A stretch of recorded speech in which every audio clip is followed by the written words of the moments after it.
Long before the angels sang in Bethlehem, before shepherds heard the good news or wise men followed a star, the promise of Christmas began in the heart of prophecy.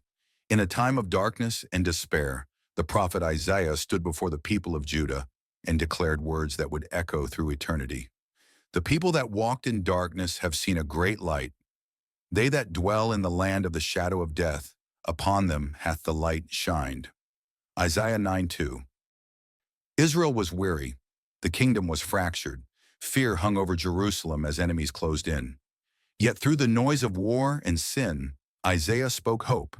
He foretold the coming of a Redeemer, not a warrior king, not a conqueror in armor, but a child. For unto us a child is born, unto us a son is given, and the government shall be upon his shoulder, and his name shall be called Wonderful Counselor, the Mighty God, the Everlasting Father, the Prince of Peace. Isaiah 9:6. It was a prophecy whispered into the darkness, a promise that light was coming. Isaiah lived during the 8th century BC, a time of corruption and rebellion among God's people. Kings turned to idols, justice was twisted, the poor were ignored, and nations like Assyria threatened to destroy them all.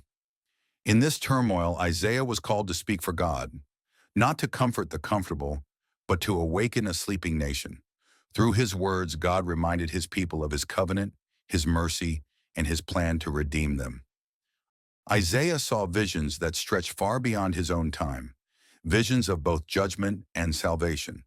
He spoke of a virgin who would conceive, "Behold, a virgin shall conceive, and bear a son, and shall call his name Emmanuel." Isaiah 7:14. Emmanuel, meaning God with us. Centuries before the manger, Isaiah saw the mystery of God stepping into human form. Isaiah's message was radical. The world expected power, but God promised peace. They expected deliverance through armies, but he offered salvation through a child. The prophecy of Isaiah 9:6 carries 5 names, each revealing the nature of Christ. Wonderful, because his birth would bring awe beyond words. Counselor, because his wisdom would pierce human hearts. The mighty God, because divinity would dwell in flesh. The everlasting Father, because he would reveal the heart of eternity. The Prince of Peace, because through him, heaven and earth would finally reconcile. This was no ordinary child. This was the plan of God, wrapped in prophecy and sealed by love. But after Isaiah spoke these words, centuries passed. Empires rose and fell. Prophets came and went. The people of Israel waited through exile, oppression, and silence. Generations were born and died, repeating the same promise: a child will come. When no voice from heaven was heard for 400 years, many wondered if the promise was forgotten. But God does not forget. Every prophecy has its appointed time. And at the fullness of time, the light that Isaiah saw in vision pierced the darkness of the world. In the small town of Bethlehem, under Roman rule, the prophecy found its moment. A young woman named Mary, chosen and blessed, gave birth to her firstborn son. And she brought forth her firstborn son and wrapped him in swaddling clothes and laid him in a manger, because there was no room for them in the inn. Outside the city, shepherds watched their flocks. Suddenly, heaven opened, and the long silence was broken. "Fear not, for behold, I bring you good tidings of great joy, which shall be to all people. For unto you is born this day in the city of David a Savior, which is Christ the Lord." The prophecy of Isaiah was fulfilled. The wonderful counselor, the mighty God, had entered the world, not in royal garments, but in humility. The light had come, just as Isaiah had promised.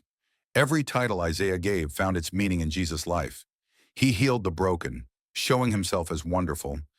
He taught with wisdom beyond scholars, proving he was counselor. He commanded storms and cast out demons, revealing the mighty God.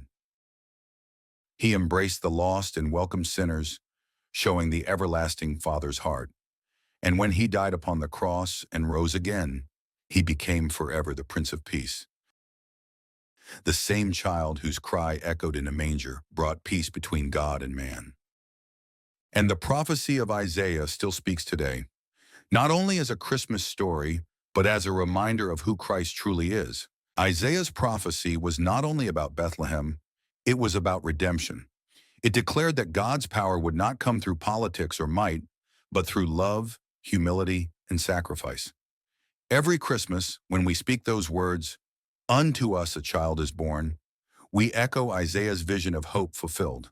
The child he saw became the Savior who gave his life. The promise that began in a prophecy became a cross, and then an empty tomb. Even today, that same promise continues, that light shines in darkness, and the darkness cannot overcome it. John 1:5. Isaiah's words end with a promise of eternal rule. Of the increase of his government and peace, there shall be no end, upon the throne of David and upon his kingdom, to order it and to establish it with judgment and with justice from henceforth even forever. The kingdom Isaiah foresaw was not an earthly throne.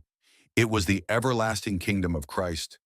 Every Christmas candle lit, every hymn sung, every heart renewed by faith continues that prophecy.